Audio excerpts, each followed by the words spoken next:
एक बड़ी खबर आ रही है। जी हां, छत्तीसगढ़ चुनाव से पहले एक बड़ा बदलाव कांग्रेस में देखा गया है, वहां की सरकार में देखा गया है। छत्तीसगढ़ के डिप्टी सीएम बने हैं टीएस सिंहदेव। छत्तीसगढ़ चुनाव से पहले यह बड़ा बदलाव सरकार में, चुनाव के कुछ महीना पहले ही कांग्रेस का यह बड़ा फैसला है। आपको बता दें कि आज ही दिल्ली में हुई थी कांग्रेस की बड़ी बैठक, और इस अहम बैठक के बाद कई तरह के कयास भी लगे थे, एकजुटता के पर बात भी हुई थी। और हमारे स्टेट एडिटर आदित्य नामदेव इस वक्त हमारे साथ जुड़ गए हैं। आदित्य जी, अभी एक बड़ी बैठक कांग्रेस में हुई थी, एकजुटता का संदेश दिया था और लगा था कि कहीं बड़ा कुछ कयास लगाया जा रहा था, लेकिन अब टीएस सिंहदेव को डिप्टी सीएम बना दिया गया। क्या कुछ कहा जाए, क्या गुटबाजी को रोकने के लिए एक बड़ा कदम है?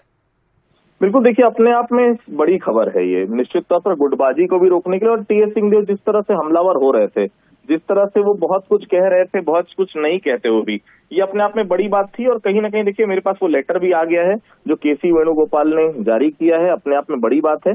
उस लेटर में बहुत साफ लिखा हुआ है, honourable Congress president has approved the proposal for the appointment of Shri TS Singh Deo as a deputy CM in Chhattisgarh government. ये अपने आप में बहुत बड़ी बात है देखिए, क्योंकि टीएस सिंहदेव अक्सर कहते थे कि जब चुनाव हुआ था तो बहुत कुछ उनसे कहा गया था, वो वादे आज तक पूरे हो नहीं पाए। अब अगर टीएस सिंहदेव को अगर डिप्टी सीएम बनाया गया तो निश्चित तौर पर उनके जितने फॉलोअर्स हैं उनके लिए बहुत बड़ी खबर है हर लिहाज से, क्योंकि अब चुनाव में 6 महीने शेष बच गए हैं। पिछली बार चुनाव प्रबंधन समिति देखते थे, उन्होंने कहीं ना कहीं पूरा जो रोड मैप था कांग्रेस का, और सबसे बड़ी बात है जो घोषणा पत्र था वो टीएस सिंहदेव ने बनाया था। अब अगर टीएस सिंहदेव नहीं रहेंगे उस घोषणा पत्र में, टीएस सिंहदेव नाराज रहेंगे, तो ये कहीं ना कहीं आने वाले समय में दिक्कत की जा सकती है। डैमेज कंट्रोल मैं कहूंगा सीधे तौर पर ललित से, ये डैमेज कंट्रोल है कहीं ना कहीं। और डैमेज कंट्रोल का मतलब बहुत साफ है, सरकार ये चाहती है कि जिस तरह से 2018 का इलेक्शन लड़ा गया था, जिसमें उतनी भागीदारी टीएस सिंहदेव की थी, उससे ज्यादा भागीदारी मुख्यमंत्री भूपेश बघेल की थी, चरणदास महल की थी, ताम्रध्वज साहू की थी, तो ये सभी यूनाइट होकर लड़े। क्योंकि आलाकमान बहुत साफ जानता है कि अगर यूनाइट होकर नहीं लड़े तो 2023 का चुनाव आसान नहीं है। ये बड़ा डैमेज कंट्रोल और कहीं ना कहीं सरगुजा क्षेत्र के तमाम लोगों को सेटिस्फाई करने की कोशिश है। ये बताने की कोशिश है कि हम सरगुजा को बड़ा प्रतिनिधित्व दे रहे हैं। और उस समय नेता प्रतिपक्ष हुआ करते थे टीएस सिंहदेव, जब 2018 में सरकार आई थी उस समय मुख्यमंत्री भूपेश बघेल प्रदेश कांग्रेस अध्यक्ष हुआ करते थे। ऐसे में वो दोनों की जय और वीरू की दोस्ती फिर से सामने आई है। निश्चित तौर पर मुख्यमंत्री के साथ डिप्टी सीएम, जो कांग्रेस रूलिंग स्टेट में बहुत कम नजर आता है छत्तीसगढ़ के परिप्रेक्ष्य में, तो इसके पहले मैं जितना भी मैं अभी तक जाना हूं 23 साल में छत्तीसगढ़ को ललित जी, पहली बार डिप्टी सीएम की कोई पोस्ट क्रिएट हुई है छत्तीसगढ़ में। इसके पहले कभी भी कोई डिप्टी सीएम छत्तीसगढ़ में नहीं रहा है। टीएस सिंहदेव को डिप्टी सीएम बनाया गया, निश्चित तौर पर एक बड़ी खबर है टीएस सिंहदेव के लिए भी, क्योंकि टीएस सिंहदेव का हर समय कहना था कि मान सम्मान से बढ़कर कुछ नहीं है, और अंत तक कहते रहे मैं पार्टी छोड़कर नहीं जाऊंगा। तो पार्टी ने कहीं ना कहीं वो पद उनको दिया है। एक बहुत लंबे समय की उनकी लालसा पूरी की है, क्योंकि वो बनना चाहते थे। उनका हर बार कहना था कि मैं लाइफ में और भी कुछ बनना चाहता हूं, और भी कुछ से आप समझ रहे हो ललित में किस तरफ इशारा कर रहा हूं। लेकिन हाँ, आलाकमान ने बहुत साफ आज एक बड़ा डिसीजन दिया है, डिप्टी सीएम के तौर पर ये सामने आ चुके हैं। अब 2023 के चुनाव में और मजबूती के साथ कांग्रेस सामने आएगी, ये उनका कहना है। मिलकर सब लड़ेंगे और निश्चित तौर पर 2023 का चुनाव हम जीतेंगे। बहुत बहुत शुक्रिया करेंगे आदित्य जी इस पूरी जानकारी के लिए।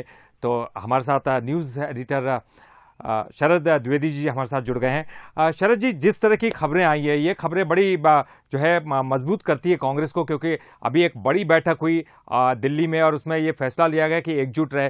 किस तरह का संदेश देने की कोशिश है, क्योंकि टीएस सिंहदेव को अब मनाने की कोशिश कर लिया गया और डिप्टी सीएम का ये पहली बार ये पोस्ट दी गई है। देखिए, ये काफी महत्वपूर्ण है। ये डिसीजन इसलिए महत्वपूर्ण है कि कांग्रेस अपने पिछले अनुभवों से लगातार सीख रही है और सीखने की कोशिश कर रही है। टीएस सिंहदेव, ताम्रध्वज साहू और भूपेश बघेल जी, ये 3 चेहरे थे पिछले 2018 के चुनाव में, जिनको लेकर दावे थे, और फिर भूपेश बघेल जी बनाए गए। लेकिन टीएस सिंहदेव को चुनाव के 6 महीने पहले ये जिम्मेदारी देना ये बताता है कि पार्टी मान रही थी कि कहीं ना कहीं कुछ ऐसी चीजें हैं जो इस चुनाव में नुकसान पहुंचा सकती हैं, खासतौर से ट्राइबल बेल्ट सरगुजा में। तो इस लिहाज से देखें तो ये एक अच्छा निर्णय है। और जैसा टीएस सिंहदेव साहब की तरफ से भी कुछ रिएक्शन आने की बात जो सामने आई है कि सब मिलके काम करेंगे और आगे बढ़ेंगे, क्योंकि बीच में आपने सुना होगा कई बयान ऐसे थे जिनके बिटवीन द लाइंस बहुत कुछ चीजें देखी और समझी जा सकती थी, और कांग्रेस इसको लेकर चिंतित तो थी ही। और बीच में जिस तरह प्रदेश अध्यक्ष को लेकर भी कुछ रसाकशी की खबरें छत्तीसगढ़ की कांग्रेस की सियासत में थी, तो इस बार कांग्रेस अनुभव अपने पिछले कड़वे अनुभवों से सबक ले रही है और चुनाव के 4-5 महीने पहले मिलजुल कर बैठने की ये रणनीति एक अच्छी रणनीति है और मुझे लगता है कि निश्चित तौर पर इसका फायदा कांग्रेस को मिल सकता है। जी शरद जी, टीएस सिंहदेव साहब जो है कभी कभी कुछ ऐसे बयान दे देते थे, अचंभित भी करते थे, कांग्रेस को भी मुश्किलों में डाल देते थे, लेकिन साथ ही साथ वो हमेशा ये कहते रहे कि मैं रहूंगा तो कांग्रेस के साथ ही। बिल्कुल, लेकिन कहीं उन्होंने ये बात तो संकेत दिया था कि जो उनको यथोचित सम्मान चाहिए उस सम्मान में कुछ कमी है, तो ये उस कुछ कमी को कुछ तरीके से, राजनीतिक तरीके से दूर करने की कोशिश है। डिप्टी सीएम कोई संवैधानिक पद नहीं होता है, कैबिनेट मिनिस्टर की ही रैंक है, लेकिन ये एक ऐसा पद है जिसका आप कह सकते हैं एक मानद उपाधि की तरह है कि आप हमारे लिए बहुत महत्वपूर्ण हैं और इसीलिए हम आपको डिप्टी सीएम का ये जो पद है इससे हम आपको नवाज रहे हैं। तो ये सिर्फ एक साइकोलॉजिकल गेम है जिसमें टीएस सिंहदेव जी जो लगातार शायद अपने को हाशिए पर महसूस कर रहे थे, उनको कहीं ना कहीं इससे उनको उनके समर्थकों को सम्मान बचाने की कवायद में सफलता मिली है और हो सकता है ये दोनों जोड़ी पिछले चुनाव की तरह बहुत डट के काम करे और पार्टी के लिए बेहतर हो। बिल्कुल, ये कहा गया कि जय वीरू की जोड़ी के रूप में ये सामने आते हैं तो ये बहुत बड़ा कमाल दिखा सकते हैं शरद जी, लेकिन सवाल ये उठता है कि ये जो सिर्फ 6 महीने पहले इस तरह का अवार्ड देना और डिप्टी सीएम का ये पद नया गढ़ना सिर्फ इसलिए कि कहीं कोई नाराज ना हो, ये किस बात के संकेत देता है? वही समन्वय के अलावा इसमें बिटवीन द लाइंस और कुछ नहीं। जी चलिए, बहुत बहुत शुक्रिया करेंगे शरद जी इस जानकारी के लिए। और इस वक्त हमारे साथ अमित चिमनानी जी जुड़ गए हैं, बीजेपी के नेता, और अमित श्रीवास्तव जी है कांग्रेस के नेता।